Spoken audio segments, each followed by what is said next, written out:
नमस्कार, स्वागत छ तपाईहरुलाई रितास किचनमा। आज हामी खसीको मासु अर्थात् मटन करी बनाउँदै छौं। मटन करी बनाउन एकदम सजिलो छ। हामीले 3 हप्ता अगाडि झोलवाला माछा बनाएका थियौं र तपाईहरुले एकदमै मन पराउनु भयो। झोलवाला माछाको भिडियो हेर्नु भएको छैन भने माथि लिंक आइरहेको छ, त्यसमा क्लिक गरेर हेर्न सक्नुहुन्छ। हाम्रो एकजना दर्शकले मटन करीको भिडियो पनि बनाउनुस् है भनेर कमेन्ट गर्नुभएको थियो। आजको यो रेसिपी तपाईहरु सबैजनाको लागि। मटन करी बनाउन सबैभन्दा महत्त्वपूर्ण कुरा भनेको के पछि के हाल्ने हो। त्यसैले भिडियो ध्यान दिएर हेर्नु होला। तपाईले सबै मसला, प्याज, टमाटर, मासु र पानी एकैचोटी हालेर 7-8 सिटी लगाइदिनु भयो भने पनि मासु पाक्छ, तर स्वादमा आकाश र जमिनको फरक पर्छ। आउनुस् सुरु गरौँ यसलाई चाहिने सामग्रीहरुबाट।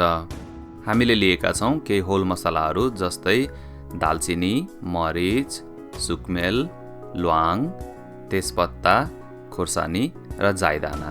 त्यसैगरी हामीले केही पाउडर मसलाहरु पनि प्रयोग गरेका छौं। खोर्सानी पाउडर, जीरा पाउडर, धनिया पाउडर, बेसार, गरम मसाला, अलिकति नुन र 50 ml तेल।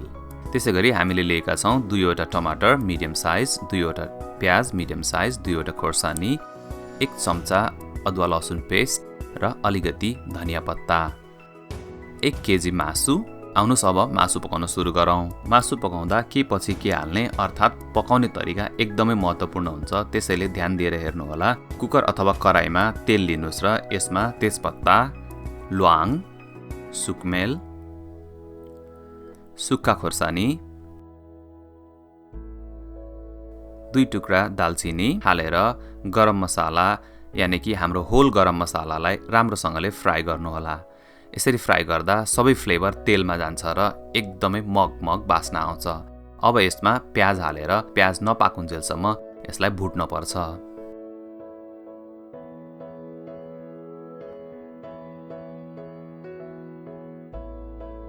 प्याज राम्रोसँग पाक्न पर्छ, काँचो प्याजको स्वाद गुलियो हुन्छ। त्यसैले प्याज हल्का लाइट ब्राउन हुन्जेलसम्म फ्राई गर्नु होला। अब यसमा 1 चम्चा अदुवा लसुन पेस्ट हालेर फेरि यसलाई 2 मिनेट जति पकाउनुस्।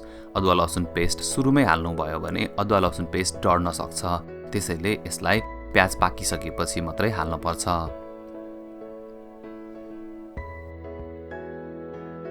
अदुवा लसुन पाकिसकेको छ, अब यसमा मासु हालेर भुट्छौं। मासुलाई मिडियम फ्लेममा राखेर 5-7 मिनेट भुट्नु होला। ध्यान राख्नु होला प्याज तल डढ्न नपाओस्, त्यसैले मासुलाई राम्रोसँग चलाइराख्नु पर्छ।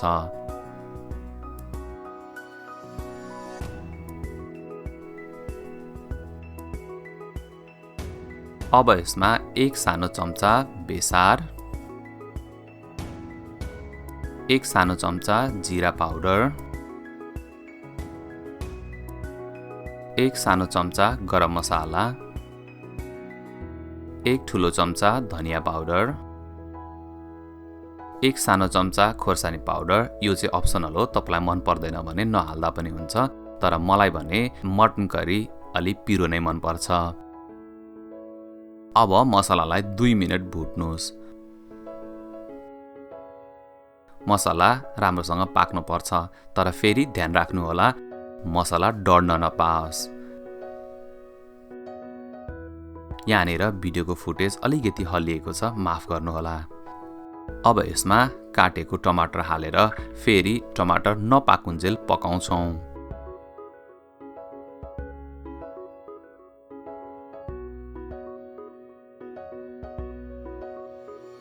नुन स्वाद अनुसार एड गर्नुस्। हामीले 2 सानो चम्चा नुन प्रयोग गरेका छौं। नुनले टमाटर पकाउन मद्दत गर्छ, त्यसैले नुन हालेर राम्रोसँग चलाउनु होला।